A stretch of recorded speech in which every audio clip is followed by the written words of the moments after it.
Hello and welcome from me, Philip Northard and Curtis Hutchinson, to this special Motor Trade Radio podcast brought to you in association with eBay Motors Group. So many thanks again for joining us in this special latest series of special interviews themed around sharing best practices as car retailers manage their way through the COVID-19 crisis. Previous interviews with Sytner Group's Darren Edwards, Virtue Motors Robert Forrester, Marshall Motors Dash Gupta and many others are still available to stream online from Apple and Google Podcasts, Spotify and Motor Trade Radio. For this episode, we're delighted to welcome to the show Rob Lindley, Managing Director of Mitsubishi Motors. So welcome to the show, Rob. Oh, hello, Curtis. It's great to be here. As you may know, I'm a regular listener of the show and have been back in the day since I came back into the car industry a couple of years ago. So very much looking forward to joining your illustrious list of interviewees. No, it is great to have you on, Rob, and especially as you are a regular listener.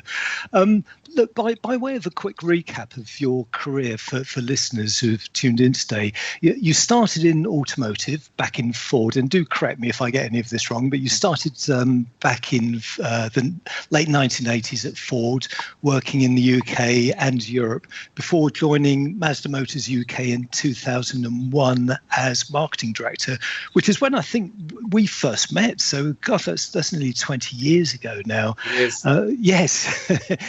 You went on to become MD. You then moved to the newly formed McLaren Automotive as Global Sales and Marketing Director, and then on to Harley Davidson as VP and MD for Europe, Middle East and Asia, before joining Mitsubishi in April 2018 as Managing Director. So hopefully I got that right. That's it, Curtis. It's been a colourful career, that's for sure. Certainly has. A lot going on there, Rob, a lot going on. And interesting, the Harley Davidson one in between there, isn't it? That's I believe. Were you a biker before joining Harley Davidson, or do you become quickly? I became one. Became a biker. Became very passionate about it, actually. Yeah, I can imagine. So I mean, welcome to the show, Rob, and fantastic that you're a listener. So hopefully we've kept you informed as well as entertained through lockdown, but welcome to the show. So there's obviously been a lot going on at the moment, and plenty to talk about, and we're starting back and taking us through sort of what's been happening in lockdown since the 23rd of March, which probably seems a long time ago now for you and those listening to the show. But do you want to talk us through some of the challenges that you faced as a leading car brand at the time when showrooms were closed, and how you kept the communications open with the dealer network? Yeah, sure, Phil. You're right. March 23rd almost feels like another lifetime now. I actually remember on that morning we had recorded a video for the start of the next quarter's campaign, which would have been published to our dealers at the end of that week. But as you can imagine, then everything changed. The campaign that had been written became completely redundant, and we never released that video. It went in the bin. And March 24th was then my last day in the office for quite a while as we moved to working from home. And I have to be honest, I wasn't personally in a massive hurry to shut the office down, because we're fairly well spaced out in Cirencester, and I had a fear that once we went into lockdown, we might be staying in that situation for quite a while. And of course, that proved to be very much true. And I don't know how it was for you guys, but other than having a couple of snow day dry run tests at the time, we really were leaping into the unknown. We didn't know how efficiently or how effectively we'd be able to operate remotely. But of course, then, like everybody else, we discovered actually it isn't really that hard. We use WebEx as our virtual conference tool, and I think we've all adapted to that fairly well. But the big challenges that we had to deal with, first and foremost, was how to deal with uncertainty and an incredibly fast changing situation, especially in those early days after lockdown.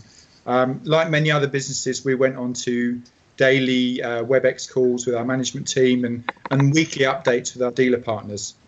As you probably know, a lot of our Mitsubishi dealers are small local businesses, and it wasn't uncommon for the DP to stay working, but literally all the other staff were furloughed. And in that situation, you can well imagine that those dealer principals would need to get a lot of reassurance from us. So we tried to do that. Once things had stabilised a bit, we set up then a virtual dealer conference that we did over Zoom with a live Q&A, and that was back at the end of May. And we used that to lay out our plans for the rest of the year, and specifically for the new campaign period, which we made a 4-month campaign from June to September. So it was a pretty challenging time, you're right. Overall, I hope our dealers would say that we did a decent job in communicating with them during the lockdown and since, and that given, we also had to furlough quite a lot of our own staff to control our costs, that we did an okay job in supporting them and keeping in touch with them. Clearly, as an independent distributor, the last 3 months have been extremely tough on our business, and our financial year starts April and runs to the end of March. So clearly, we've got a lot of ground to make up in the year we have ahead.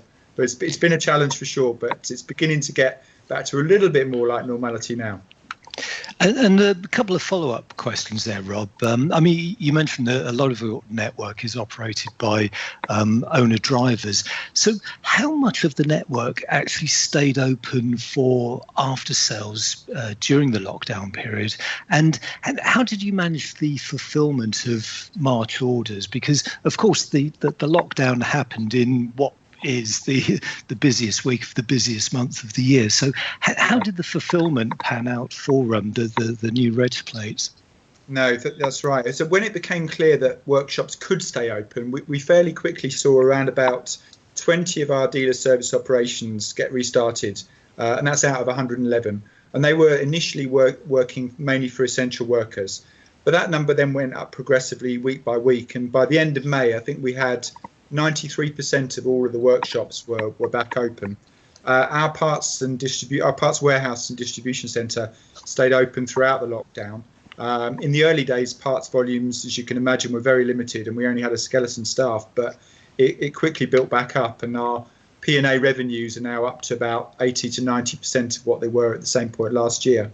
In terms of delivering March deliveries, I think our March deliveries were largely done by the dealers by fairly early on in June, and our dealers actively embraced click and collect as well. As you may have seen, actually, we've been also operating with a free home delivery offer through our Mitsubishi buy online platform, which during the lockdown period included also the option where a customer could secure their order with just a £99 holding deposit.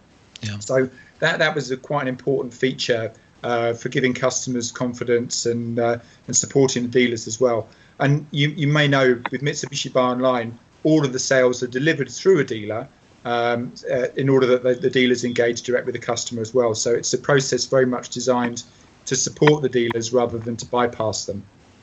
And in terms of new car stock levels as they stand at the moment, how are they looking? And what's new order times? What's the timeline looking like for people placing orders now? Yeah, in terms of stock and order times, we're actually in pretty good shape, Curtis. As I mentioned, we're an independent distributor, and with all of our production coming from Japan and Thailand, we do tend to maintain quite a strong level of buffer stock here in the UK. We'd actually increased our normal stock holding to mitigate against any supply chain disruption from Brexit. Remember that? It's not gone away yet. So our dealers, they can order from directly from the stock that we hold in Portbury. And now that the transportation services are all back, we can get a product prepped and delivered to them in most cases within 10 working days. So whilst I expect some OEMs are going to be challenged by their supply chains this year, with factories running at reduced capacity, I do think that the fact that we've got plenty of stock on the ground actually gives us, and likely to give us, a bit of an advantage in that area. Yeah. We know that showrooms reopened in England on the 1st of June. Then it was staggered across the rest of the UK. And you've mentioned, obviously, the outstanding orders for March. And there's been a lot of conversation, a lot of talk around the pent-up demand, that increase in the sort of the first week's trading of June and throughout June. And what sort of feedback have you been getting from your dealers on, in terms of, is it pent-up demand? Do they feel that demand will continue? And what's the consumer demand generally been like across the network? Yeah, I mean, in June we saw 1,135 registrations here in the UK, and that was actually a little bit ahead of our revised plan, but about half what we saw in June last year. I was okay with that, to be honest, because last June we did some specific one-off fleet sales that we were never planning to repeat this year. In common with other brands, our dealers have been telling us that they're very busy on used and remain very busy on used, and they're kind of okay on new. It's okay. It's not knocking the doors off, but it's reasonable levels. I think what will happen, of course, is this month and then critically September are going to give us a much clearer barometer of what the true market is, now that all the orders for March and the lockdown period have pretty much washed through. But the order levels and demand levels are reasonable. Dealers are telling us they're getting 80 to 90% of normal inquiry levels right now. Yeah, and I mean, they say there, we know that although England opened on the 1st of June, Scotland didn't, and neither did Wales. They were late, as well as Ireland. I mean, there was sort of 3 areas that were staggered after that. So June, as you say, isn't really the barometer, is it, for a true picture of the market? No, it isn't. I mean, I think actually the June numbers were quite encouraging. The overall market performance, which was came in about 65% of prior year, was slightly better than our expectations. So I think it was a reasonable start back, but we're going to have to see how that develops over the next few months.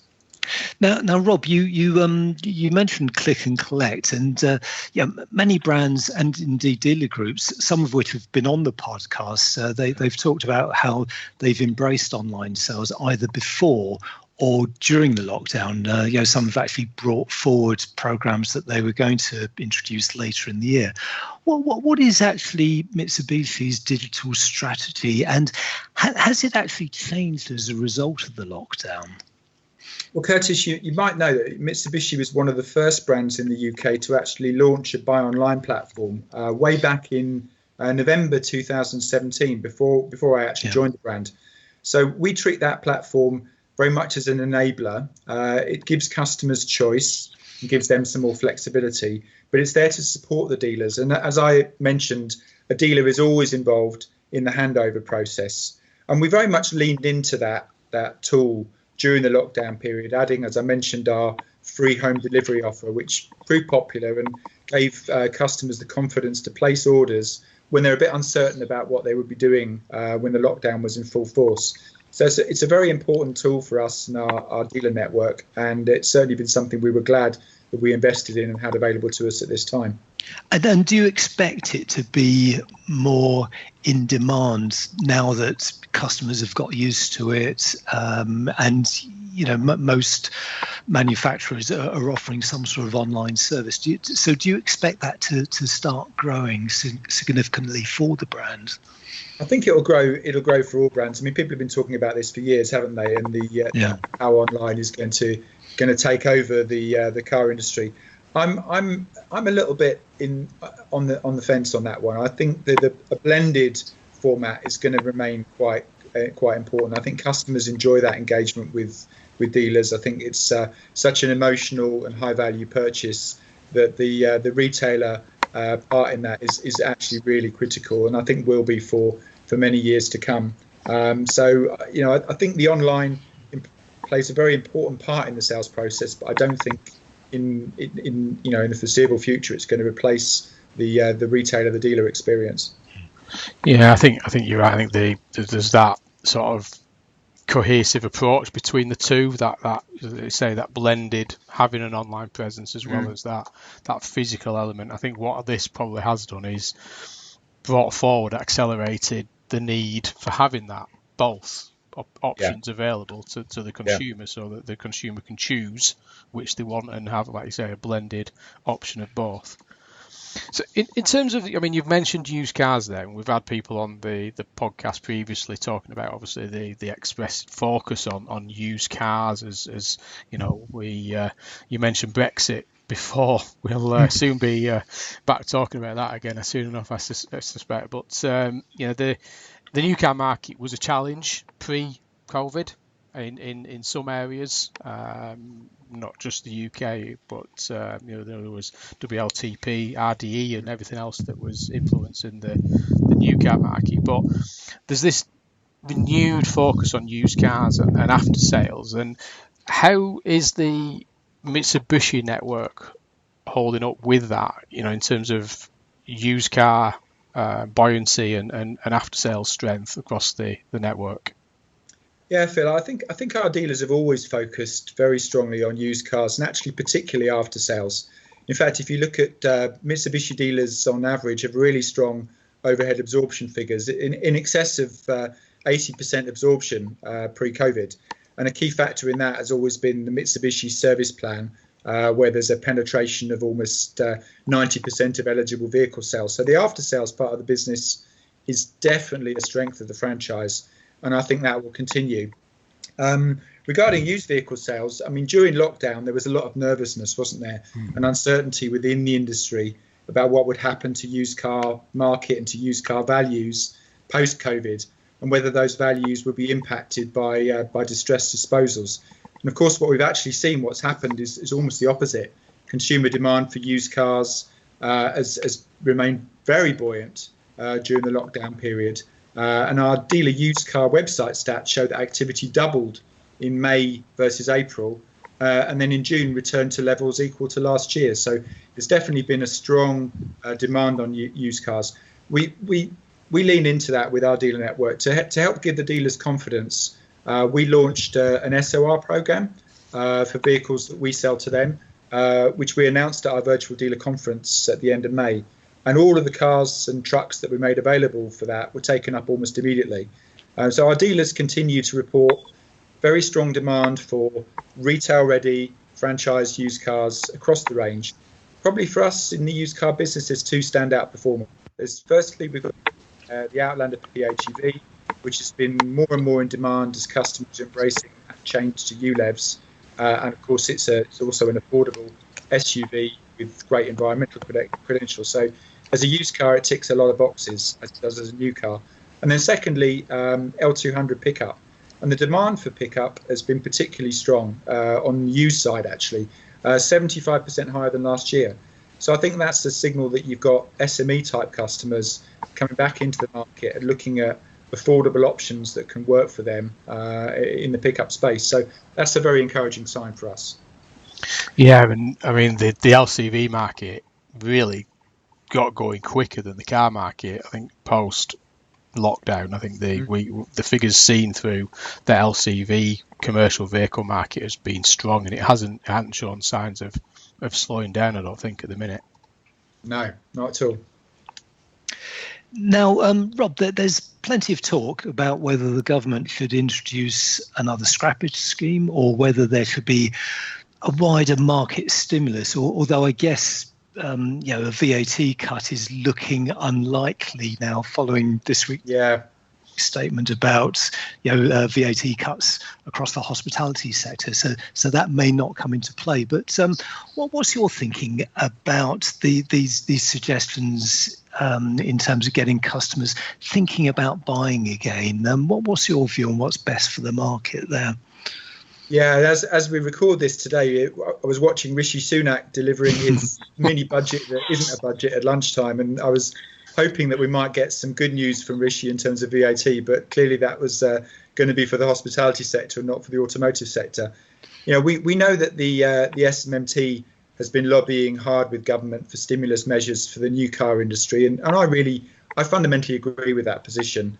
Although the June market did come in a little better than some expected, if we look at the calendar year to date, the market's still only half of what it was last year. And with the sad likelihood of increased unemployment and a prolonged economic slowdown, I do think that something needs to happen, as it has, of course, in other European markets, to provide stimulus to this hugely important industry. Now, of course, just about every industry sector is looking for some form of stimulus and support. And the government noise is that they don't generally want to be too sector specific. But it certainly would be good to see some support. We would have all welcomed, I think, something like a VAT cut from 20% to 15% cut today, but that didn't happen.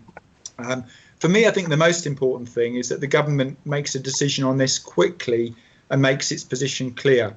The worst possible thing that can happen is ongoing rumours of a potential scrappage programme that drag on and on, because that just simply provides a reason for customers to hold off and delay purchases, and that doesn't help anyone. So, I think it looks like there probably isn't going to be stimulus, and we're just going to have to get on with it. But let's hope that the government, makes its position very, very clear on that, and we don't have ongoing speculation. One thing that I do think really needs to happen is some flexibility on some of the regulations coming in this year, particularly on the derogation. We've got RDE Step 2 coming in for LCVs at the end of August, and we've got the next regulation for passenger cars coming in at the end of December. Evidently, COVID-19 has disrupted supply chains and engineering plans, and both distributors like us and national sales companies almost certainly find themselves with a mix and profile of stock that they weren't expecting to have. So I think it's essential that the government applies some flexibility to the dates that models need to be sold by, and also to the levels of derogation being offered to brands. Otherwise, I think we run the risk of ending up with another really messy August and potentially a messy December. On top of all the current challenges we've got as an industry, frankly, nobody needs that. So I've been pushing quite hard with Mike Hawes at the SMMT, and I know he in turn has been pushing hard with the DFT on this particular topic. But we need a quicker and clearer response from government on that, in my opinion. No, I'd agree with all of that, Rob. I think that a quick, clear decision, just get people back in the process of making their purchase decision is what's needed. And I think that's been echoed by many of the manufacturers in the UK. Just delays are just making confusion for many.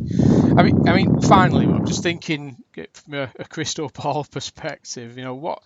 What are your hopes and expectations for Mitsubishi as a brand and the sector generally in the short, medium, and long term?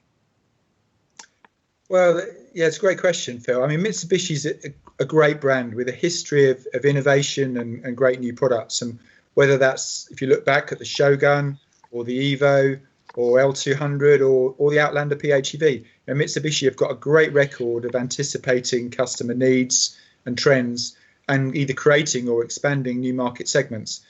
The challenge for Mitsubishi globally is that as a standalone vehicle manufacturer, that they didn't and they don't have the scale to be able to consistently develop new products and deal with some of the huge challenges of our industry, like electrification, climate change, and the general burden of regulation.